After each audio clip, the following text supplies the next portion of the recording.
Hello friends, deliver लो पे आपका हार्दिक स्वागत करते हैं। आज अपन स्टार्ट करेंगे धारा 2, जो बात करता है आपका परिभाषा के बारे में। इसे आप परिभाषा खंड बोल सकते हो, डेफिनेशन क्लॉज बोल सकते हो, निर्वचन खंड बोल सकते हो या फिर व्याख्यात्मक खंड कह सकते हो। हर एक्टों में आपको सेक्शन 2 में ही पढ़ने को मिलता है, सेक्शन 2 में परिभाषा खंड। ठीक है, जैसे मैं एक्सेप्शन बता सकता हूँ, जैसे आपका इंडियन एविडेंस एक्ट है, ठीक है, 1872 का, उसकी सेक्शन 3 में वहां पे क्या दे रखा है, डेफिनेशन क्लोज दे रखा है। यहाँ पे सेक्शन 2 में क्या दे रखा है, परिभाषा खंड दे रखा है। अब परिभाषा आपको पता है कि परिभाषा किसकी दी हुई होती है, नीचे कुछ शब्दों की परिभाषा दी हुई है। ठीक है, जैसे फॉर एग्जाम्पल मैं बात करूं, जैसे जमानती अपराध, तो जमानती अपराध के बारे में आप क्या अर्थ लगाओगे, आरोप के बारे में क्या समझोगे, आप संज्ञेय अपराध के बारे में क्या अपराध क्या सोचोगे। ठीक है, परिवाद के बारे में क्या अर्थ लोगे आप, उच्च न्यायालय से क्या मतलब होगा। तो इन शब्दों के आपको अर्थ दे रखे हैं, जो कहाँ से लेके कहाँ तक है, टू क्लोज वाई तक क्या है, पूरे क्लोज इसमें दे रखे हैं। जिसमें सेक्शन 2 क्लोज ए बात करता है, 2 क्लोज ए बात करता है जमानतीय अपराध की। अब देखो, यहाँ पे जमानती अपराध और अजमानती अपराध, कौन से, मैं क्या बात कर रहा हूँ, जमानती अपराध और अजमानती अपराध, दोनों की परिभाषा सेक्शन 2 के क्लोज ए में दे रखी है। 2 का क्लोज ए में क्या परिभाषा दे रखी है, जमानतीय और अजमानतीय दोनों की परिभाषा दी हुई है। ठीक है, आपसे कोई भी एग्जाम में पूछे कि जमानती अपराध की परिभाषा कहाँ दी हुई है, तो आपका सीधा सा आंसर आएगा कि सर 2 क्लोज ए में क्या दी हुई है, जमानती अपराध और जमानती अपराध दोनों की डेफिनेशन दे रखी है। ठीक है, देखिए, जमानती अपराध वेलेबल ऑफेंस मीन्स, मतलब जमानती अपराध से ऐसा अपराध अभिप्रेरित है जो प्रथम अनुसूची में, इसमें प्रथम अनुसूची में फर्स्ट शेड्यूल में जमानती के रूप में दिखाया गया है। ठीक है, जमानती के रूप में दिखाया गया है, इस चीज को याद करना कि जो कहाँ परिभाषित कर रखा है, प्रथम अनुसूची में। मैंने जब सीआरपीसी स्टार्ट की थी, तब सीआरपीसी को दो पार्ट में डिवाइड किया था। मतलब सीआरपीसी में दो शेड्यूल है, एक तो प्रथम अनुसूची और एक आपका द्वितीयक अनुसूची। प्रथम अनुसूची में मैंने आपको बताया था, जिसमें 6 कॉलम दे रखे हैं। ठीक है, 6 कॉलमों में क्या दे रखा है, पहला धारा, धारा का नाम वगैरह, अपराध कौन सा होगा, संज्ञेय असंज्ञेय, जमानती होगा अजमानती होगा, उसमें कौन सा न्यायालय उसकी मजिस्ट्रेट, कौन सा न्यायालय मजिस्ट्रेट उसकी ट्रायल करेगा। तो ये सब कुछ प्रथम अनुसूची में दे रखा है। तो वहां पे आपको पढ़ने पे पता चल जाएगा कि कौन सा अपराध जमानती है और कौन सा अपराध जमानती नहीं है। ठीक है, और आप इस प्रकार से नहीं सोचोगे कि जो संज्ञेय होते हैं, जो संज्ञेय मामले होते हैं, वो जमानती नहीं होते हैं। संज्ञेय अपराध भी जमानती होते हैं। इसका सबसे बेस्ट एग्जाम्पल आपका 323 और 323 और 341 का सबसे बेस्ट एग्जाम्पल है। ये दोनों अपराध देखो, 323 का मामला क्या है, जमानतीय है, जबकि 341 आपका संज्ञेय मामला बनता है। तो यहाँ पे संज्ञेय के हिसाब से आप ये दिमाग नहीं लगाओगे अपना कि जो संज्ञेय अपराध होते हैं वो वो जमानतीय नहीं होते हैं। ठीक है, तो ये मैंने आपको एग्जाम्पल दिया है। तो जमानती अपराध एक ऐसा अपराध होता है जो प्रथम अनुसूची में क्या दिया गया है, जमानती के रूप में दिखाया गया है। आप पीछे अनुसूची खोल के देखना, जैसे ही आपकी सेक्शन 484 कंप्लीट हो जाती है, तो वहां पे आपको दिया हुआ है कि जमानती अपराध कौन से अपराध है। ठीक है, या तत्समय प्रवर्त किसी अन्य विधि द्वारा जमानतीय बनाया गया है। तत्समय पर अन्य विधि के मतलब कि जैसे उस समय प्रचलित जो भी विधियां थी, 1973 की जो भी अपनी विधियां उस समय प्रचलन में थी, अगर उन विधियों में किसी अपराध को जमानतीय बताया गया है, फॉर एग्जाम्पल जैसे पॉक्सो का है, ठीक है, तो वहां पे पॉक्सो में बता दिया कि ये जो अपराध होगा पॉक्सो के अंतर्गत, वो अपराध जमानतीय है, तो वो अपराध जमानतीय होगा, क्योंकि उस समय जो प्रचलन में जो विधियां थी, ठीक है, तो उस समय की बात कर रहा है। ये एनसीसी एक्ट की बात करो, एनआई एक्ट की बात करो, तो वहां पे उनको जमानत मिल सकती है, जमानतीय बनाया गया है। और अजमानतीय अपराध से कोई अन्य अपराध अभिप्रेरित है। जो जमानतीय अपराध के अलावा जितने भी अपराध होंगे वो क्या होंगे, अजमानतीय अपराध होंगे। बस इतनी सी बात करते हैं ये। और एक बात याद रखना, अगर आपने बैरेट में अपने अपने बैरेट में बता दिया कि ये अपराध जमानती है, ठीक है, तो वहां पे अभियुक्त व्यक्ति को, जो अक्यूज व्यक्ति है, उस आरोपी को जमानत पर छूटने का एज ए राइट होगा वो, ठीक है, एज ए राइट क्लेम कर सकता है, जमानत के रूप में वो मांग कर सकता है। सेक्शन 2 का क्लॉज बी देखिए, बी ये कहता है आपको आरोप, आरोप आपने सुना होगा, चार्ज लगा, आरोप लगा है।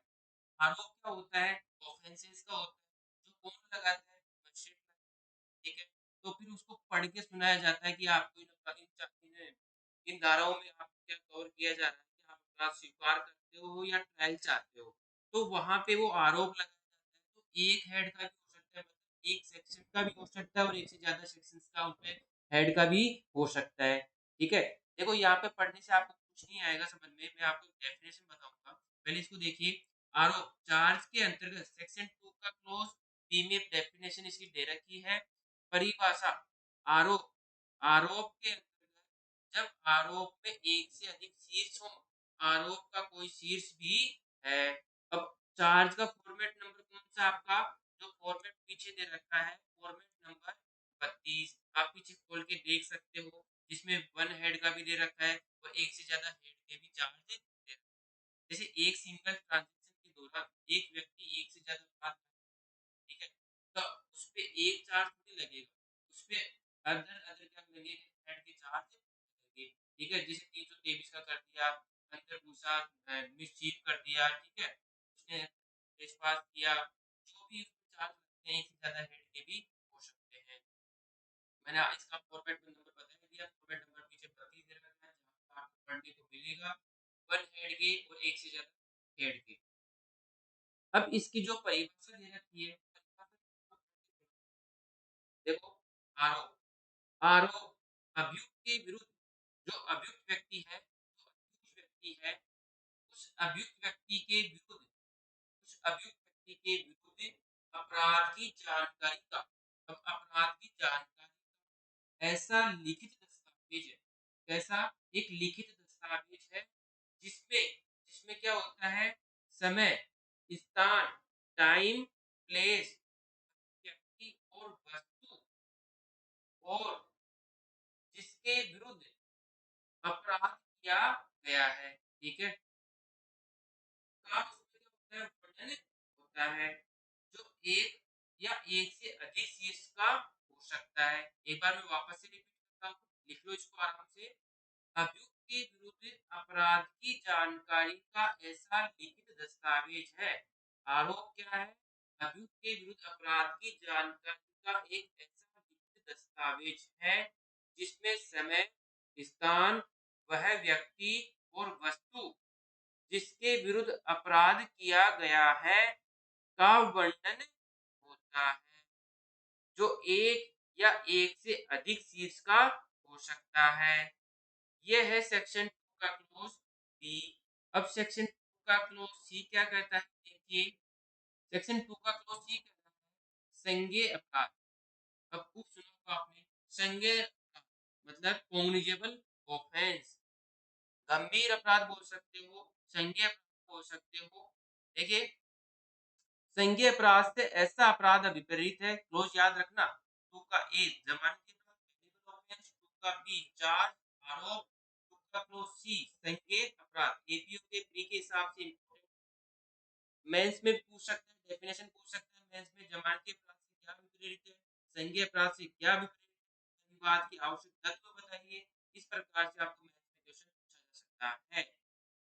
सेक्शन 2 का क्लॉज सी संज्ञेय अपराध, संज्ञेय अपराध से ऐसा अपराध विपरीत है जिसके लिए और संज्ञेय मामला, ऐसा मामला विपरीत है, ठीक है। जो संज्ञेय अपराध और संज्ञेय मामला दोनों अलग चीज होती है। संज्ञेय अपराध एक सिंगल सेक्शन होती है, ठीक है, जैसे 341 की बात करो, ठीक है, 379 की बात करो, तो ये अपराध कौन से होंगे, संज्ञेय अपराध होते हैं। एक सिंगल सेक्शन क्या होगा, अपराध होगा, संज्ञेय अपराध होगा। अगर एक जो सेम ट्रांजैक्शन के दौरान एक से ज्यादा ऑफेंस कमिट करता है एक समय के दौरान, ठीक है, और इन जो ऑफेंस ये अगर इन ट्रांजैक्शन के दौरान ये अपराध एक सिंगल अपराध क्या होगा, ये एसेंगे एसेंगे एसेंगे एसेंगे है, और ये एक अपराध ओनली, ये अकेला अपराध संज्ञेय है, तो ये सारे अपराध क्या माने जाएंगे, संज्ञेय अपराध माने जाएंगे। ठीक है, संज्ञेय मामला समझा जाए। आया नहीं समझ में? इतनी सी बात आपको याद रखनी है, संज्ञेय मामला क्या है, जिसमें पुलिस अधिकारी प्रथम अनुसूची के या तत्समय प्रवर्त किसी अन्य विधि के अनुसार वारंट के बिना गिरफ्तार कर सकता है। जिसमें क्या कर सकता है पुलिस अधिकारी, किसी व्यक्ति को जो अपराध घटित कर, उसे क्या कर सकता है संज्ञेय अपराध में विदाउट वारंट, मतलब विदाउट मजिस्ट्रेट के आदेश के अनुसार क्या कर सकता है। और जो प्रथम अनुसूची में क्या बताया गया है संज्ञेय अपराध विधि में बता, उस समय पढ़ने में विधियां है, विधियों में उनको अपराध को क्या बता दिया, संज्ञेय अपराध बता दिया, जिनके अनुसार पुलिस अधिकारी क्या कर सकता है, किसी व्यक्ति को वारंट के बिना गिरफ्तार कर सकता है, और इसके आगे लाइन लिखना अपने बैग में, और मजिस्ट्रेट के आदेश के बिना उसमें अन्वेषण इन्वेस्टिगेशन भी कर सकता है। ठीक है, ये आपको कहाँ मिलेगा, ये पावर मिलती है आपको धारा 156 से। ठीक है, आगे देखिए, ये होता है आपका सेक्शन 2 का क्लोज सी। 2 का close D very very important, जो बात करता है आपका परिवाद के बारे में। इसे आप बोल सकते हो कंप्लेंट, बोल सकते हो परिवाद, बोल सकते हो इस्तगासा, बोल सकते हो शिकायत कह सकते हो, इसके कई वर्ड्स हैं। ठीक है, तो कंफ्यूज नहीं होना है। क्वेश्चन आता है शिकायत, तो शिकायत का मतलब परिवाद ही है।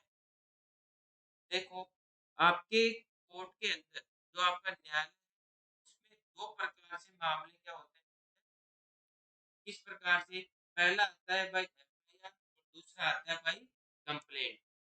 भाई कंप्लेंट, जो एफआईआर के थ्रू जो मामले होते हैं, जो पुलिस अधिकारी के द्वारा जो मामले संस्थित किए जाते हैं, वो एफआईआर के थ्रू होते हैं। और जो डायरेक्ट कंप्लेंट जो मजिस्ट्रेट को की जाती है, उसके द्वारा भी मामले संस्थित होते हैं, कहाँ पे, न्यायालय के अंदर। तो दो रास्ते हैं न्यायालय में मामले, पहला भाई एफआईआर और भाई कंप्लेंट। अब कंप्लेंट होती क्या है, मैंने शिकायत, तो शिकायत किसके बारे में होगी, शिकायत कौन करेगा, शिकायत किसको की जाती है, शिकायत कैसे की जाएगी, लिखित होगी मौखिक होगी, शिकायत करने वाला व्यक्ति किसके जानकार व्यक्ति के विरुद्ध करेगा, अनजान के विरुद्ध करेगा, शिकायत कौन से अपराध में की जाती है, संज्ञेय अपराध में या असंज्ञेय अपराध में, ये सारी बात करता है आपका सेक्शन 2 का क्लोज डी। देखिए अब शिकायत में एक शिकायत रख रहा हूँ आपके सामने। ठीक है, शिकायत आपको बतानी है कि ये शिकायत मजिस्ट्रेट उसको रिकॉर्ड पे लेगा या नहीं लेगा। एक पति है, ठीक है, और एक पत्नी है। पति पत्नी को कहता है कि कल संडे है, कल का खाना अपन बाहर खाएंगे, ठीक है, और आपको शॉपिंग भी मैं करवा के लेके आऊंगा। पत्नी राजी हो जाती है, और संडे वाले दिन क्या होती है, तैयार होके बैठ जाती है, और वो देखती है कि अभी तक मेरे हस्बैंड आए ही नहीं, ड्यूटी से नहीं आए। ठीक है, संडे को उसको लगा था कि वो जल्दी फ्री हो जाएगा, लेकिन उस दिन क्या हुआ, वो फ्री नहीं हुआ। म- पति आने में लेट हो गया, पत्नी रूठ गई, भोजन भी नहीं बनाई। अब जब पति आता है, तो पति को आने पर कहती है कि भोजन पका के सो रही।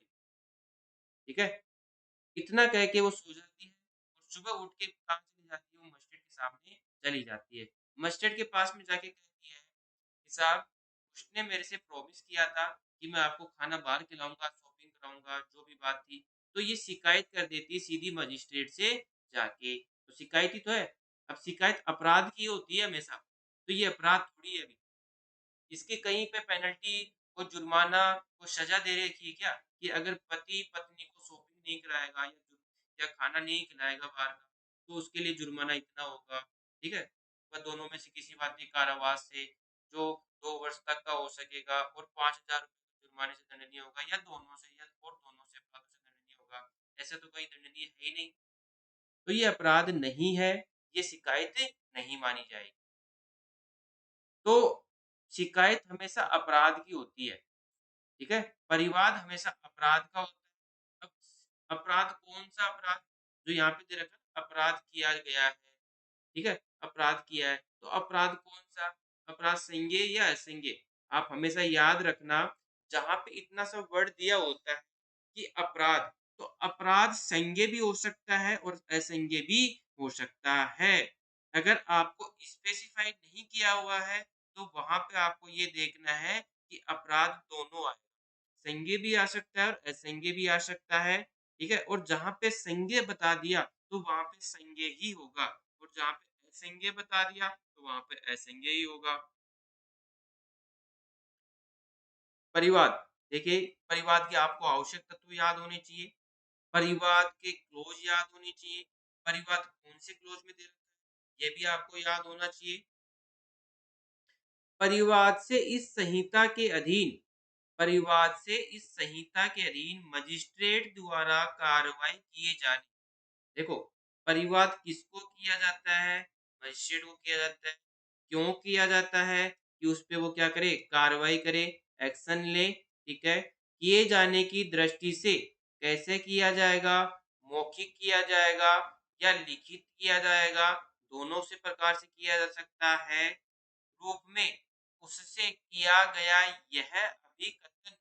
यह अभिकथन अभिप्रेरित है कि किसी व्यक्ति ने जो कैसा हो सकता है, चाहे वह ज्ञात भी हो सकता है और अज्ञात व्यक्ति भी हो सकता है, और अपराध किया है। तो अपराध संज्ञेय या असंज्ञेय, दोनों अपराधों में परिवाद किया जा सकता है। ठीक है? आपको पूछे एग्जाम में कि परिवाद किया जाता है, जबकि एफआईआर कौन से मामलों में की जाती है और परिवाद कौन से मामलों में किया जाता है।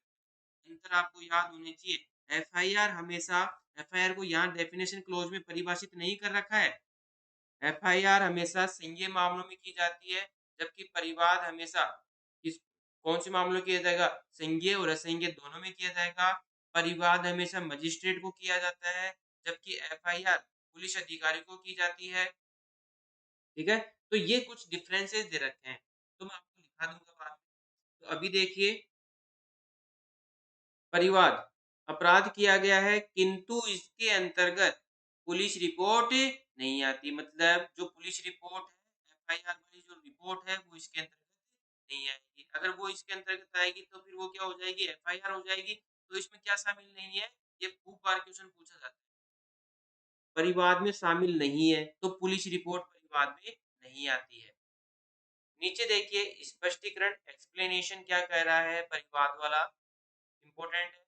ऐसे किसी मामले में जो अन्वेषण के पश्चात, जो इन्वेस्टिगेशन करने के पश्चात किसी असंज्ञेय अपराध का किया जाना प्रकट होता है। पुलिस अधिकारी के सामने एक अपराध की सूचना आती है। उसको रजिस्टर करने के बाद में पुलिस अधिकारी उसमें क्या इन्वेस्टिगेशन स्टार्ट करेगा। इन्वेस्टिगेशन करने के बाद में जब एफआईआर की गई थी, तब पुलिस अधिकारी को ये लगा था कि मामला क्या है? संज्ञेय है। संज्ञेय समझ के उसने एफआईआर को लॉन्च कर लिया, लिख लिया, दर्ज कर ली रजिस्टर्ड बुक में।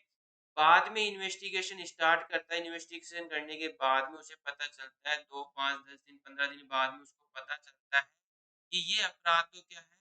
संज्ञेय है। कौन सा है? संज्ञेय है।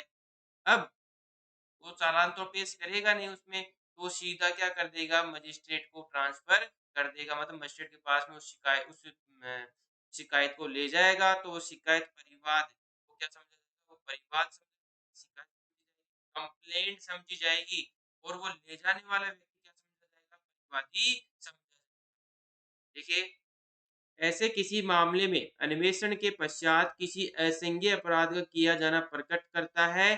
पुलिस अधिकारी पुलिस अधिकारी द्वारा की गई रिपोर्ट, अगर पुलिस अधिकारी को जो रिपोर्ट की गई है, परिवाद समझी जाएगी। वो क्या मानी जाएगी? इसको याद करना लाइन को। वो क्या समझी जाएगी? परिवाद समझी जाएगी। कंप्लेंट, शिकायत, इस्तेगासा समझी जाएगी।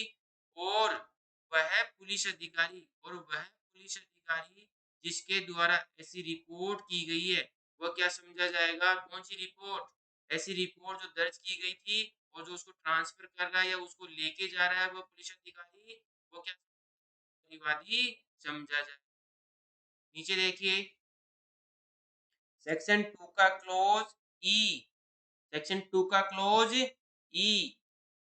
अब परिवाद की आवश्यक तत्व आपको याद होनी चाहिए कि परिवाद की आवश्यक तत्व क्या क्या है। आगे देखिए सेक्शन 2 का क्लोज ई जो बात करता है आपका हाई कोर्ट के बारे में, उच्च न्यायालय के बारे में। हाई कोर्ट उच्च न्यायालय से अभिप्रेत इंपॉर्टेंट नहीं है, छोड़ सकते हो लेकिन क्लोज याद होने चाहिए। देखिए सेक्शन 2 का क्लोज ई किसी राज्य के संबंध में, किसी राज्य के संबंध में उस राज्य का उच्च न्यायालय अभिप्रेरित है।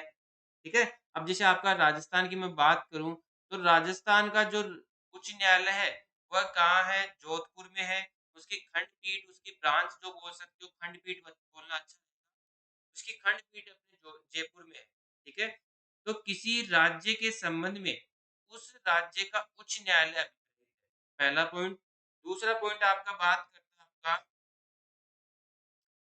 किसी ऐसे संघ राज्य क्षेत्र के संबंध में जिस पर किसी राज्य के उच्च न्यायालय की अधिकारिता का विस्तार विधि द्वारा किया गया है, वह उच्च न्यायालय अभिप्रेत है।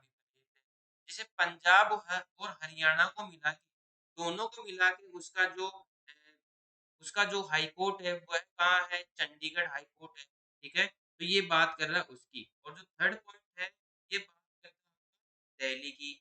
दिल्ली की बात करते हैं, देखिए किसी अन्य संघ राज्य क्षेत्र के संबंध में भारत के उच्चतम न्यायालय से भिन्न जो आपका सुप्रीम कोर्ट है, जबकि सुप्रीम कोर्ट और हाई कोर्ट दोनों ही दिल्ली में, उस संघ राज्य क्षेत्र के लिए दांडिक अपील का सर्वोच्च न्यायालय।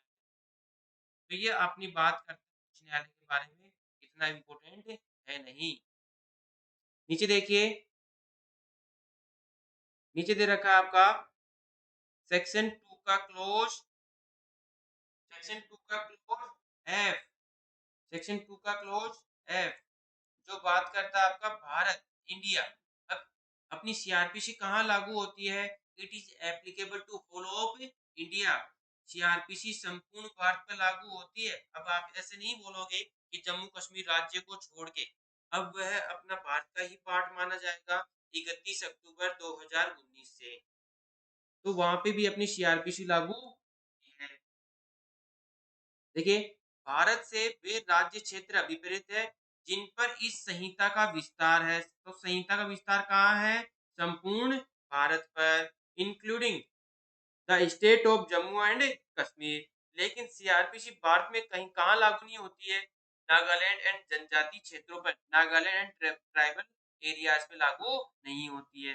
वहां पे भी सीआरपीसी के 3 चैप्टर लागू होते हैं, वो आपको कमेंट्स में लिखने हैं कि कौन कौन से चैप्टर वहां पे लागू होते हैं और क्या अन्य चैप्टर वहां पे लागू किए जा सकते हैं क्या, उसके लिए प्राधिकार व्यक्ति, उसके लिए अथॉरिटी कौन है, कौन लागू कर सकती है, वो आपको कमेंट्स में लिखना है। आगे देखिए सेक्शन 2 का क्लोज जी, ये बात करता है आपका जांच, जी से जांच कैसे याद करोगे, जी से जांच, इंक्वायरी। देखिए सीआरपीसी है, ठीक है, वो अपने 3 पार्ट्स में डिवाइड कर रखा है। देखो पहला दे रखा आपका इन्वेस्टिगेशन, इंक्वायरी और ट्रायल। अन्वेषण, जांच और विचारण कैसे याद करोगे, इन्वेस्टिगेशन, इंक्वायरी, ट्रायल। अन्वेषण, जांच और विचारण। इन्वेस्टिगेशन जो आपका है ये करता है पुलिस अधिकारी, आईओ करता है। अब ये कार्रवाई जो है आपकी, ये क्या मानी जाएगी, क्या मानी जाएगी, न्यायिक कार्रवाई ही नहीं मानी जाएगी। और ये जो दोनों है ये कोर्ट करता है या न्यायालय करता है, न्यायालय का कोई अधिकारी करता है, तो ये क्या मानी जाएगी, न्यायिक कार्रवाई मानी जाएगी। ये कोर्ट के द्वारा की जाती है, कोर्ट के द्वारा की जाती है, जबकि इन्वेस्टिगेशन पुलिस अधिकारी द्वारा की जाती है। तो न्यायिक कार्रवाई शामिल जो क्या नहीं है, न्यायिक कार्रवाई नहीं है क्योंकि कोर्ट के बाहर की जाती है। जांच से अभिप्रेरित है। क्या अभिप्रेरित है? जांच अभिप्रेरित है विचारण से भिन्न। देखो विचारण से भिन्न होगा, ट्रायल से भिन्न होगा। ऐसी प्रत्येक जांच जो इस संहिता के अधीन मजिस्ट्रेट, याद रखना है कौन करता है, मजिस्ट्रेट या न्यायालय द्वारा की जाए। बस इतनी सी चीज याद करनी है। इसके बाद में सेक्शन 2 का क्लोज एच दे रखा है। एच में क्या दे रखा है आपका? इन अन्वेषण, इन्वेस्टिगेशन। अन्वेषण के अंतर्गत इन्वेस्टिगेशन कौन करता है? अभी बताया मैंने आपको, पुलिस अधिकारी करता है, आईओ करता है इन्वेस्टिगेशन। जैसे ही आपकी एफआईआर लॉन्च हो जाती है, एफआईआर लॉन्च होने के बाद में तुरंत उनको क्या स्टार्ट कर देते हैं, वो इन्वेस्टिगेशन स्टार्ट कर देते हैं। तो इन्वेस्टिगेशन स्टार्ट करने के लिए वो कैसे क्या स्टेप अपनाते हैं, धारा 157 में आपको अच्छे से पढ़ने को मिलेगा कि जैसे फॉर एग्जांपल इसमें केस है, सबसे पहले इसका and Rishbud, H and Rishbud versus state of Delhi, AIR 1955 Supreme Court. इसमें सुप्रीम कोर्ट ने कुछ गाइडलाइंस इशू की थी इन्वेस्टिगेशन से संबंधित। जैसे फॉर एग्जांपल मैं बात करूं कि जैसे घटना स्थल की ओर प्रस्थान, जैसे ही ऑफेंस घटित होता है, अपराध घटित हो जाता है, अपराध घटित होने के बाद में इन्वेस्टिगेशन स्टार्ट करेंगे एफआईआर के बाद में, तो वो पहले कौन सी स्टेप अपनाएंगे? तो इन्वेस्टिगेशन जो ऑफिसर होता है, इन्वेस्टिगेशन जो आईओ ऑफिसर होता है, वह घटना स्थल की ओर प्रस्थान करेगा। ठीक है, मामले व तथ्यों एवं परिस्थितियों का निर्धारण करेगा। दूसरा पॉइंट, अभियुक्त की खोज करेगा, साक्ष्य का संग्रहण करेगा, और पांचवा पॉइंट, निष्कर्ष निकालेगा।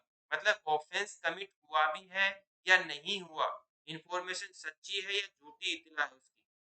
तो ये सब कुछ काम किसका होता है? इन्वेस्टिगेशन ऑफिसर का। आगे देखिए, इन्वेस्टिगेशन, इन्वेस्टिगेशन मैंने आपको बता दिया।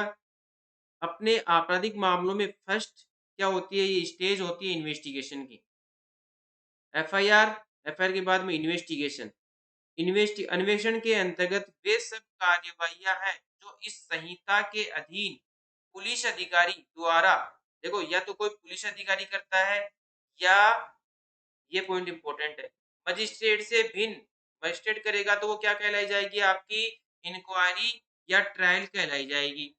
ठीक है, तो इंक्वायरी ट्रायल नहीं है, वो क्या है? आपकी इन्वेस्टिगेशन है। अगर न्यायालय द्वारा की जाती है तो वो आपकी इन्वेस्टिगेशन, सॉरी इंक्वायरी और ट्रायल होगी। और न्यायालय के द्वारा, न्यायालय से भिन्न व्यक्ति द्वारा की जाती है, ठीक है, वह क्या कहलाई जाएगी? आपकी इन्वेस्टिगेशन कहलाई जाएगी। इन्वेस्टिगेशन पुलिस अधिकारी द्वारा की जाती है, या फिर मजिस्ट्रेट से, मजिस्ट्रेट उसी किसी अन्य व्यक्ति को क्या कर सकती है? ऑथराइज कर सकती है। देखिए, अन्वेषण के अंतर्गत वे सब कार्यवाहियां हैं जो इस संहिता के अधीन पुलिस अधिकारी द्वारा मजिस्ट्रेट से भिन्न किसी भी व्यक्ति द्वारा, जो मजिस्ट्रेट द्वारा इस नियमित प्राधिकृत किया गया है। ठीक है, तो ये तो होता है कि मजिस्ट्रेट से भिन्न व्यक्ति द्वारा की जाएगी इन्वेस्टिगेशन, या फिर मजिस्ट्रेट किसी अन्य व्यक्ति को इन्वेस्टिगेशन के लिए अपॉइंट कर सकता है, वह भी इन्वेस्टिगेशन कर सकता है, अन्वेषण कर सकता है। और इसका जो उद्देश्य होता है वह क्या होता है? साक्ष्य एकत्रित करने के लिए की जाए। ठीक है, जबकि परिवाद का उद्देश्य क्या है, तो कमेंट्स में आपको लिखना है। इन्वेस्टिगेशन का उद्देश्य तो मैंने आपको बता दिया, साक्ष्य एकत्रित करने के लिए, जबकि परिवाद का उद्देश्य क्या है, वो आपको कमेंट्स में लिखना है। आगे देखिए, सेक्शन 2 का क्लोज आई, न्यायिक कार्रवाई, जुडिशियल प्रोसीडिंग, न्यायिक कार्रवाई। न्यायिक कार्रवाई क्या है? देखिए, मैंने अभी आपको बताया कि कोर्ट के अंदर इंक्वायरी और जो ट्रायल है आपकी, वह कहाँ कंडक्ट की जाती है? न्यायालय के अंदर कंडक्ट की जाती है। तो वह कार्रवाई क्या कहलाई जाएगी? आपकी न्यायिक कार्रवाई कहलाई जाएगी। और वहां पे न्यायिक कार्रवाई के अंतर्गत साक्ष्य जो लिए जाते हैं, वो कैसे लिए जाते हैं? शपथ पर लिए जाते हैं कि जो भी मैं कुछ कहूंगा वो सच कहूंगा, सच के सिवा कुछ नहीं कहूंगा। ऐसा सुना होगा आपने, खूब देखा होगा। क्या आपने घर पे कहते हो क्या मम्मी पापा के सामने? झगड़ा हो जाता है दो भाइयों के बीच में, बहनों के बीच में कि जो कुछ कहूँगा वो सच कहूँगा, सच के सिवा कुछ नहीं कहूँगा, ठीक है? तो न्यायिक कार्रवाई वह कार्रवाई नहीं है। न्यायिक कार्रवाई न्यायालय या मजिस्ट्रेट के सामने अपनाई जाती है जिसमें साक्ष्य वैध रूप से शपथ पर लिए जाते हैं। न्यायिक कार्रवाई जुडिशियल प्रोसीडिंग न्यायिक कार्रवाई के अंतर्गत कोई ऐसी कार्रवाई है जिसके अनुक्रम में साक्ष्य वैध रूप से शपथ पर लिया जाता है या लिया जा सकता है, या तो लिया जाता है या फिर लिया जा सकता है। आगे देखिए सेक्शन 2 का क्लोज जे, ये बात करता है आपका स्थानीय अधिकारिता, लोकल जुरिडिक्शन। किसी न्यायालय टू क्लोज जे किसी न्यायालय या मजिस्ट्रेट के संबंध में, या तो कोई न्यायालय कोर्ट है या कोई मजिस्ट्रेट है। न्यायालय वर्ड आता है हमेशा आपका कोर्ट ऑफ सेशन के लिए, सेशन न्यायालय के लिए आता है। जो आपका मजिस्ट्रेट वर्ड है यह आता है आपका सीजीएम के लिए, एसीजीएम के लिए, ठीक है। ये फर्स्ट क्लास के लिए, सेकंड क्लास के लिए, मेट्रोपॉलिटन मजिस्ट्रेट के लिए, सीएमएम के लिए, एसीएमएम के लिए। तो किसी न्यायालय या मजिस्ट्रेट के संबंध में स्थानीय अधिकारिता से वह स्थानीय क्षेत्र अभिप्रेरित है जिसके भीतर ऐसा न्यायालय या मजिस्ट्रेट इस संहिता के अधीन अपनी सभी या किन्हीं शक्तियों का प्रयोग कर सकता है। तो ये सेक्शन 2 का क्लॉज जे में दे रखा है कि लोकल इन्वेस्टिगेशन दोनों का होता है, पुलिस थाने का भी होता है और न्यायालय का भी क्या होता है, लोकल इन्वेस्टिगेशन होता है। और इस और ऐसे स्थानीय क्षेत्र में संपूर्ण राज्य या राज्य का कोई भाग समाविष्ट हो सकता है, जो क्या है, जो राज्य सरकार अधिसूचना द्वारा विनिर्दिष्ट की जाती है। तो ये जैसे स्थानीय क्षेत्र जो आपका क्या है, इम्पोर्टेंट नहीं है। उसके बाद में आपका इम्पोर्टेंट आता है सेक्शन 2 का क्लोज के, जो बात करता है आपका महानगर क्षेत्र के बारे में, मेट्रोपॉलिटन एरिया। मेट्रोपॉलिटन एरिया अपने मेट्रोपॉलिटन एरिया, इसको देखो अपन क्या बोल सकते हैं, इसको मेट्रोपॉलिटन बोल सकते हो, महानगर क्षेत्र बोल सकते हो, और आपको कमेंट्स में लिखना है एक नाम क्या है इसका। वो महानगर क्षेत्र, महानगर क्षेत्र से वह क्षेत्र अभिप्रेरित है कौन सा, जो धारा 8 के अधीन महानगर क्षेत्र घोषित किया गया है या समझा गया है। अब समझा कौन सा गया है ये भी आपको कमेंट्स में लिखना है, और घोषित कौन सा किया गया है वो भी आपको देखना है। ठीक है, तो मैं आपको बता दूं कि महानगर क्षेत्र अपने राजस्थान की मैं बात करूं तो राजस्थान में जो एरिया है, दो जिले हैं, उनको महानगर क्षेत्र डिक्लेयर किया गया है। एक तो आपका है आपका जयपुर, ठीक है, और एक आपका जोधपुर। दोनों क्या है आपके महानगर क्षेत्र है, ठीक है। तो महानगर क्षेत्र कौन से समझे जाएंगे, ठीक है। महानगर क्षेत्र होने के लिए क्या क्वालिफिकेशन, क्या एलिजिबिलिटी है, महानगर क्षेत्र घोषित करेगा कौन, महानगर क्षेत्र निर्धारित करने के लिए किसके पास में अधिकार है। तो ये सब कुछ अपन कहाँ दे रखा है, धारा 8 में दे रखा है विस्तार से। तो आपको पूछा जा सकता है कि धारा धारा 8 में महानगर क्षेत्र घोषित किए जाने की जनसंख्या के आधार पर कितनी मिनिमम जनसंख्या होनी आवश्यक है। तो बस यहाँ पे तो इतना से दे रखा है कि अगर महानगर क्षेत्र देखना है तो धारा 8 में जाइए आप, और घोषित किया गया है तो ये घोषित करेगा कौन, स्टेट गवर्नमेंट करेगी। कौन करेगी, स्टेट गवर्नमेंट करेगी। जिस एरिया की पॉपुलेशन 10 लाख मतलब 1 बिलियन से एक्सीड हो जाती है, ठीक है, एक्सीड होने से काम नहीं चलेगा, एक्सीड होने के बाद में स्टेट गवर्नमेंट उस तारीख को, जो उस गजट में क्या करती है, उस नोटिफिकेशन में क्या करती है, प्रकाशित करती है, उस तारीख से क्या माना जाएगा, वो महानगर क्षेत्र माना जाएगा या फिर समझा जाएगा। अब समझा कौन सा गया, जो अपने 4 स्टेट हैं, कोलकाता, मुंबई, मद्रास और अहमदाबाद, उसको घोषित समझा गया है। ऐसे ही नहीं भी बताया गया तो उनको पहले से समझ लिया जाएगा कि ये महानगर क्षेत्र होंगे। अब महानगर क्षेत्र में क्या होता है, महानगर मजिस्ट्रेट होते हैं। महानगर मजिस्ट्रेट होते हैं तो उन्हें महानगर मजिस्ट्रेट कहा जाएगा, और अगर महानगर मजिस्ट्रेट के बाहर उनकी जो अपॉइंटमेंट की जाती है तो वो क्या माने जाएंगे, न्यायिक मजिस्ट्रेट समझे जाएंगे। ठीक है। सेक्शन 2 का क्लोज 8 में विस्तार से पढ़ेंगे वैसे। सेक्शन 2 का क्लोज एल जो बात करता है आपका असंज्ञेय अपराध। अब संज्ञेय अपराध आपने कहाँ पढ़ा था? कमेंट्स में लिखना आपको। असंज्ञेय अपराध से ऐसा अपराध अभिप्रेत है। अब संज्ञेय अपराध आपने क्या पढ़ा था? जो प्रथम अनुसूची में क्या बताया गया? संज्ञेय अपराध बताया गया है और या तत्समय प्रयुक्त किसी अन्य विधि में संज्ञेय अपराध बताया गया है, जिसमें पुलिस अधिकारी क्या कर सकता है? बिना मजिस्ट्रेट के आदेश के क्या कर सकता है? बिना वारंट के क्या कर सकता है? किसी व्यक्ति को गिरफ्तार कर सकता है। ठीक है? और उसमें एक लाइन और ऐड करवाई थी मैंने, जिसमें पुलिस अधिकारी क्या कर सकता है? मजिस्ट्रेट के आदेश के बिना उसमें क्या कर सकता है? इन्वेस्टिगेशन स्टार्ट कर सकता है। और ये पावर कहाँ से मिली थी उनको? वो मैंने आपको सेक्शन लिखी थी ऊपर, वो सेक्शन आपको कमेंट्स में लिखनी है। असंज्ञेय अपराध से ऐसा अपराध अभिप्रेत है जिसके लिए और असंज्ञेय मामला, ऐसा आपने दोनों में सेम डेफिनेशन है, थोड़ा-सा अंतर है। एक जगह तो आपको संज्ञेय अपराध मिलेगा ऊपर और एक जगह आपको संज्ञेय मामला मिलेगा। ऐसे ही नीचे असंज्ञेय अपराध और असंज्ञेय मामला। असंज्ञेय मामला, फॉर एग्जांपल मैं बात करूँ, एक व्यक्ति है, एक ऑफेंडर है, वो एक सिंगल एक्ट के दौरान, सिंगल सेम ट्रांज़ैक्शन के दौरान क्या करता है? एक से अधिक ऑफेंस कमिट करता है, जिनमें ये 5 ऑफेंसेस ये जो 5 ऑफेंसेस हैं, ये सारे क्या है? असंज्ञेय अपराध है। कौन से हैं? असंज्ञेय अपराध, सॉरी, संज्ञेय अपराध है। ये सारे संज्ञेय अपराध है और ये क्या हो गया? एक असंज्ञेय अपराध हो गया। तो ये कैसे ट्रीट किए जाएँगे? असंज्ञेय मामला समझा जाएगा। तो ये बात करता है। असंज्ञेय अपराध से ऐसा अपराध अभिप्रेत है जिसके लिए और असंज्ञेय मामले से ऐसा मामला अभिप्रेत है जिसमें पुलिस अधिकारी को वारंट के बिना गिरफ्तार करने का अधिकारी नहीं है। मतलब उसे प्राधिकार नहीं होगा मजिस्ट्रेट को, मजिस्ट्रेट के आदेश के बिना किसी व्यक्ति को गिरफ्तार नहीं कर सकता वो वारंट के बिना। उसके बाद में सेक्शन 2 का क्लोज एम दे रखा है। एम बात करता है आपकी नोटिफिकेशन के बारे में, अधिसूचना के बारे में, इम्पोर्टेंट नहीं है। अधिसूचना केवल इतनी सी बात याद करनी है कि जो राजपत्र में प्रकाशित की जाती है। जैसे कोई गज़ेटेड ऑफिसर होता है, तो वो गज़ेटेड ऑफिसर कब माना जाता है? जब उसका नाम गज़ेट में प्रकाशित होता है, तब उसको अपन क्या कहते हैं? गज़ेटेड ऑफिसर कहा जाता है। जैसे अभी आपके एपीयू को कर दिया गज़ेटेड ऑफिसर, ठीक है? इम्पोर्टेंट नहीं है। उसके बाद में सेक्शन 2 का क्लोज एन दे रखा है। अब आपको कमेंट्स में लिखना है कि आईपीसी में कहाँ दे रखा है? अपराध, ऑफेंस कौन-सी डेफिनेशन कौन-सी सेक्शन में दे रखा है? अपराध को कौन-सी सेक्शन में परिभाषित कर रखा है? वो भी आपको कमेंट्स में लिखना है।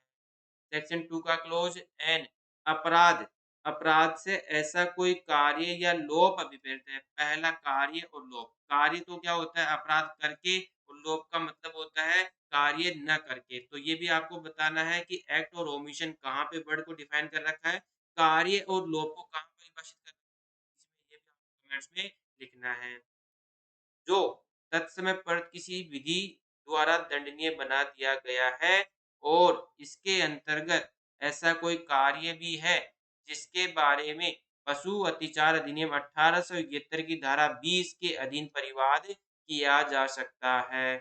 अब पशु अत्याचार अधिनियम 1871 की धारा 20 में परिवाद किया गया है। फॉर एग्जाम्पल मैं बात करूं कि अगर जो ये गो तस्कर वगैरह होते हैं, जो ये गाड़ी वगैरह होती है, गाड़ी में 5 जानवरों की जगह होती है, ठीक है? और उसमें उसमें वो जो बैठा लेते हैं, 20 जानवर बैठा लेते हैं। अगर वो किसी व्यक्ति ने उनके अगेंस्ट प्रतिवाद करता है, तो वो भी अपराध माना जाएगा सीआरपीसी के अधीन। इतनी सी बात याद करनी है आगे। सेक्शन 2 का क्लोज़ आगे दे रखा है ओ, जो बात करता है किसके बारे में? पुलिस थाने का भार साधक अधिकारी। अब पुलिस थाने का भार साधक अधिकारी की मैं बात करूँ, भार साधक का मतलब होता है, भार का मतलब होता है कि वज़न। अगर पुलिस थाने का भार साधक अधिकारी कौन होता है? पुलिस थाने का भार साधक अधिकारी कौन होता है? जिसके कंधों पर पूरे थाने का क्या होता है कि अगर कोई अपराध होता है या फिर कोई उसपे लायबिलिटीज़ आती है थाने पे, तो किस पे सबसे पहले लायबिलिटीज़ आती है? तो वो बात करता है पुलिस थाने का देखिए, पुलिस थाने का बार officer in charge of police station, police थाने का भार साधक अधिकारी के अंतर्गत जब पुलिस थाने का भार साधक अधिकारी थाने में अनुपस्थित क्यों है? क्योंकि साहब ट्रांसफर हो गया उस व्यक्ति का, या फिर छुट्टी पे चल रहा है, या फिर बीमार है, या डेथ हो गई, जो भी चीज़ है, या फिर उसकी अदर जगह अपॉइंटमेंट कर दिया उसको, या फिर कार्य से वो थाने से बाहर है, अनुपस्थित हो या बीमारी हो या अन्य कारण से अपने कर्तव्यों का पालन करने में असमर्थ हो, तब थाने में उपस्थित ऐसा पुलिस अधिकारी है जो ऐसे अधिकारी से पंक्ति से ठीक नीचे है। जैसे आपने देखा होगा गाँव में जो एसएचओ होता है, एसएचओ होता है, ठीक है? वो गाँव में आपने देखा होगा कि सिटी में तो 3 स्टार को माना है। सिटी की मैं बात करूँ जो 3 स्टार को क्या माना है, पुलिस थाने का बाहर से अधिक अधिकारी माना है। जबकि अपन गाँव में बात करें दरोगा जिसको अपन कहते हैं, तो वहाँ पे आपके 2 स्टार को माना है।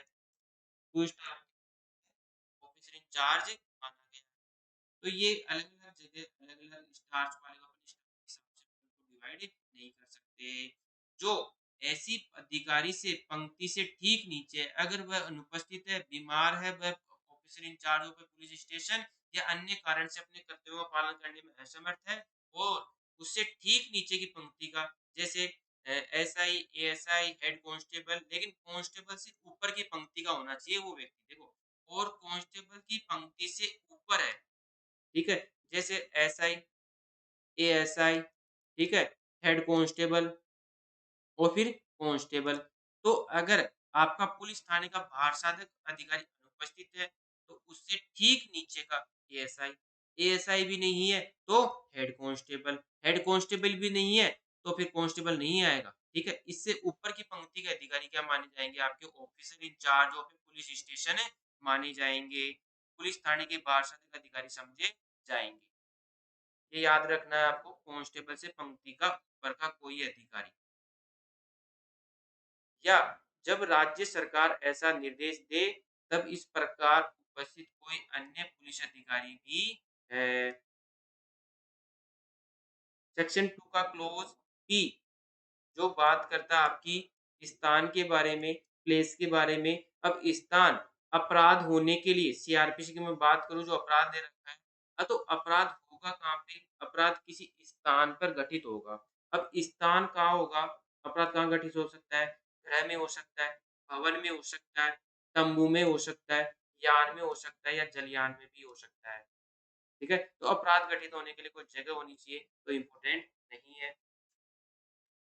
अब आगे चलते हैं, इसको याद करने के सीधा बेस्ट तरीका है पी से मतलब प्लेस, स्थान। उसके नीचे दे रखा है आपका सेक्शन 2 का क्लोज क्यू। क्यू का मतलब होता है प्लीडर। देखिए, प्लीडर ये रहा। किसी न्यायालय में किसी कार्रवाई के बारे में अब न्यायालय में कार्रवाई आप खुद तो जाके स्टार्ट करोगे नहीं, कोई प्लेडर के द्वारा होगी। जैसे पीपीए की बात करूँ, एपीपी की बात करूँ या प्राइवेट वकील की बात करूँ मैं अक्यूज़ की ओर से।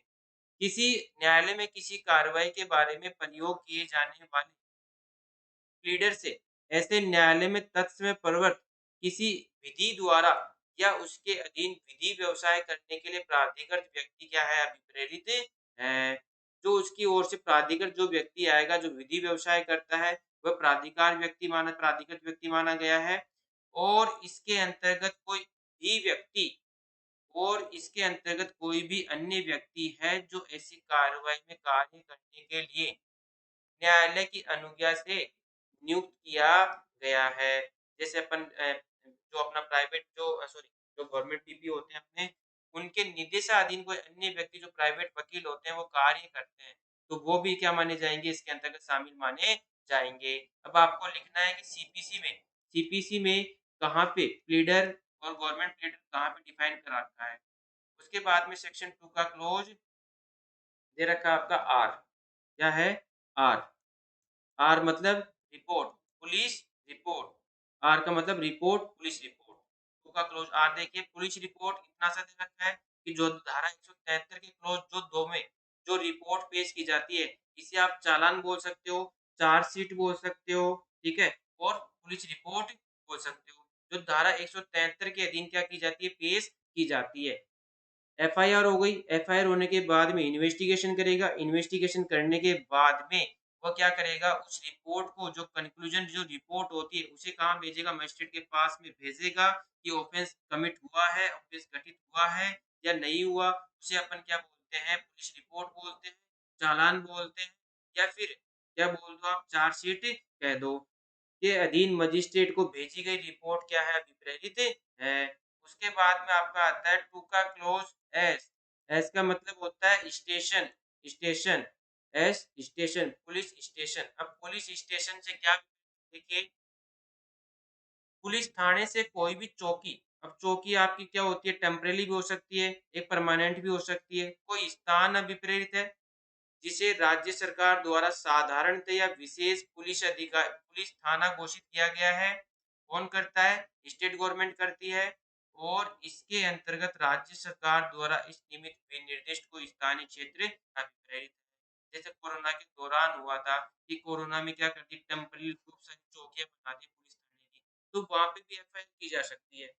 तो एफआईआर कहीं पे भी की जा सकती है आप, कहीं चौकी पे भी कर सकते हो, कहीं स्थान पे भी कर सकते हो जहाँ पे पुलिस अधिकारी बैठा है। अब चौकी पे अगर आप एफआईआर करोगे तो वो लिख लेगा और उसको क्या कर देगा, थाने पे क्या कर देगा, उसको ट्रांसफर कर देगा। वहाँ पे उसके एफआईआर नंबर वगैरह सब कुछ डल जाएँगे। तो ये क्या है आपका पुलिस थाना दो, धारा 2 का क्लोज़ एस में, 2 का क्लोज़ एस में परिभाषित कर रखा है। इनके सबके क्लोज़ आपको याद होने चाहिए। सेक्शन 2 का क्लोज़ टी, टी का मतलब होता है प्रेस्क्राइब्ड, मतलब विहित। विहित में क्या आता है देखिए, विहित से इस संहिता के अधीन बनाए गए नियमों द्वारा विहित अभिप्रेरित है। आगे देखिए, इतनी सी चीज याद रखनी है कि इस नियमों द्वारा जो दे रखी है सीआरपीसी में वो प्रेस्क्राइब्ड है, इंपॉर्टेंट नहीं है। सेक्शन 2 का क्लोज यू जो आता है आपका पब्लिक प्रोसिक्यूटर, लोक अभियोजक के बारे में। लोक अभियोजक का मतलब क्या होता है देखिए, इसको आप जो जिसकी अपन तैयारी कर रहे हैं, ठीक है, एपीओ की, वो आता है इसके अंतर्गत। लोक अभियोजक से धारा 24 के अधीन नियुक्त व्यक्ति अभिप्रेरित है। जो धारा 24 अपन आगे पढ़ेंगे कि धारा जो 24 में नियुक्त जो व्यक्ति होता है, वो क्या होता है आपका लोक अभियोजक कहलाता है। लोक अभियोजक से धारा 24 के अंतर्गत नियुक्त व्यक्ति अभिप्रेत है और इसके अंतर्गत लोक अभियोजक के निर्देशों के अधीन कार्य करने वाला व्यक्ति भी है। धारा 24 का जो 8वां क्लोज है, धारा 24 का जो 8वां क्लोज है, उस 8वें क्लोज के अधीन जो व्यक्ति उसके डायरेक्ट से अधीन के जो कार्य कर रहा है, वह भी क्या माना जाएगा? लोक अभियोजक समझा जाएगा। सेक्शन 2 का क्लोज वी जो बात करता है आपका उपखंड के बारे में, ठीक है, मतलब सब डिवीजन, सब डिवीजन। जिले का कोई उपखंड अभिप्रेरित है। अब जिले को जैसे अपन बात करूं, जैसे अभी 50 जिले कर दिए उन्होंने, तो जिले कहीं अलग से नहीं तोड़े, जिलों में से ही उनको क्या बनाया है, तोड़ा है। तो कहीं को उपखंड बना दिया, कहीं को खंड बना दिया, तो उस हिसाब से डिवाइड कर रखा है कि उपखंड क्या होगा। नीचे दे रखा है सेक्शन 2 का क्लोज डब्ल्यू जो बात करता है आपका समन मामला। समन मामला पढ़ने से पहले आपको वारंट मामला पता होना चाहिए, जो किस में दे रखा है, सेक्शन 2 का क्लोज एक्स में दे रखा है। वारंट मामला देखिए, वारंट मामले से ऐसा मामला विपरीत है जो मृत्यु, पहला, जो आजीवन कारावास या 2 वर्ष से अधिक की अवधि के कारावास से दंडनीय किसी अपराध से संबंधित है, वह अपराध क्या माना जाएगा? आपका वारंट मामला समझा जाएगा। अब इसके अलावा जो भी अपराध बचे वो कौन से होंगे आपके मामले समझे जाएँगे। अब कौन से समझे आपने कि 2 वर्ष से जितने भी नीचे के मामले होते हैं, 2 वर्ष से जितने के नीचे मामले होते हैं, वह आपके समन मामले होंगे। देखिए ये कह रखा कि संबंध मामले से ऐसा मामला विपरीत है जो किसी अपराध से संबंधित है, जो वारंट मामला नहीं है। जो वारंट मामला नहीं है वो कौन-सा होगा? आपका संबंध मामला होगा। इतनी सी चीज़ याद रखनी है आपको। ये याद करना, ये पूछा जा सकता है, दोनों के क्लोज याद करना और कौन-सा अपराध संबंध मामला होगा, कौन-सा वारंट मामला होगा। इस उसके बाद में सेक्शन आता है सेक्शन 2 का क्लोज WA जिसको ऐड किया गया था 2009, ठीक है? 2009 के अमेंडमेंट से इसको ऐड किया गया था, लिख लो। पीड़ित से ऐसा व्यक्ति विपरीत है। अब अपराध जो कमिट होता है, एक व्यक्ति तो होता है अभियुक्त व्यक्ति और एक होता है आपका पीड़ित। तो पीड़ित जिसको क्या हुआ है, दर्द हुआ है और जिसने दर्द दिया वो कौन? अपराधी, अभियुक्त व्यक्ति। और जिसको दर्द हुआ है वो पीड़ित व्यक्ति, ठीक है? तो पीड़ित व्यक्ति के अंतर्गत कौन आता है? पीड़ित व्यक्ति से क्या विपरीत है देखिए, पीड़ित से ऐसा व्यक्ति अभिप्रेत है जिससे उस कार्य या लोभ के कारण कोई हानि या क्षति कारित हुई है। अब कोई हानि भी हो सकती है और कोई क्षति भी हो सकती है। अब क्षति को कहाँ पे परिभाषित कर रखा है आईपीसी में, आपको कमेंट्स में लिखना है कि क्षति में क्या-क्या शामिल है। क्षति में मानसिक क्षति हो गई, शारीरिक क्षति हो गई, इकोनॉमिकली मतलब आर्थिक रूप से क्षति हो गई, गुडविल की क्षति हो गई मतलब ख्याति की क्षति, जो भी अपनी जो हानि वगैरह दे रखी है, तो इसमें पीड़ित व्यक्ति में सब कुछ व्यक्ति शामिल है, सब कुछ हानि या क्षति शामिल है, जिससे जिसके लिए अभियुक्त व्यक्ति पर आरोप लगाया गया है। अब आरोप को सेक्शन 2 के क्लॉज़ बी में परिभाषित कर रखा था, लगाया गया है और पीड़ित पद के अंतर्गत उसका संरक्षक इम्पोर्टेंट चीज़ ये है, संरक्षक और विधिक वारिस भी है। आपसे एग्ज़ाम में पूछा जा सकता है कि पीड़ित शब्द के अंतर्गत क्या-क्या शामिल है? तो पीड़ित शब्द के अंतर्गत कोई संरक्षक है, अगर पीड़ित की मृत्यु कारित हो जाती है, पीड़ित अगर माइनर है, तो उन केसेज़ में कौन उसके पीड़ित व्यक्ति माना जाएगा, कौन माना जाएगा? जैसे मृत्यु कारित हो गई, महिला की मृत्यु कारित हो गई, तो पीड़ित तो है ही नहीं, तो न्यायालय में ऐसे थोड़ी कहेगा कि अभियुक्त व्यक्ति के साथ पीड़ित तो है ही नहीं, न्याय किसको मिलेगा, मेरे को तो छोड़ दो। नहीं, उसके जो विधिक वारिस है, वो पीड़ित माने जाएँगे। अगर कोई व्यक्ति बालक है, तो संरक्षक माना जाएगा पीड़ित, इस प्रकार से। और सबसे लास्ट वाला जो क्लॉज़ है, 2 का क्लॉज़ वाई, ये बात करता है आपका अगर सीआरपीसी में अपने को पढ़ने पर, अगर किसी वर्ड का मतलब और अगर इसमें यूज़ तो किया गया है, मतलब सीधी-सी बात है, अगर किसी वर्ड को यूज़ तो किया गया है, जैसे फॉर एग्ज़ाम्पल बेईमानी शब्द है, बेईमानी शब्द है, कपटपूर्ण है, ठीक है? सद्भावपूर्वक है, तो इन शब्दों का आप क्या अर्थ लोगे? यहाँ पे तो परिभाषित कर ही नहीं रखा, तो आपको कोई डिफरेंट अर्थ नहीं लेना, आपको अर्थ लेना है वो आईपीसी के अनुसार।